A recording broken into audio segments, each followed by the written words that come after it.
எல்லாருக்கும் வணக்கம். இன்னைக்கு நம்ம ரொம்ப ஒரு முக்கியமான விஷயத்தை பத்தி பார்க்க போறோம். அதாவது objection handling in life insurance. அதாவது நிறைய ரிஜெக்ஷன்ஸ் இருக்கு.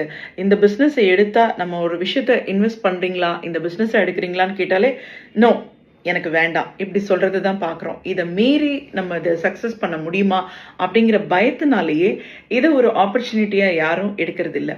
ஏன் அந்த அப்ஜெக்ஷன்ஸ் வருது, அதை எப்படி நம்ம ஹேண்டில் பண்ணணும், அது அவ்வளோ ஈஸியான விஷயமா அப்படின்னு கேட்டால் எஸ், இட் இஸ் பாசிபிள்.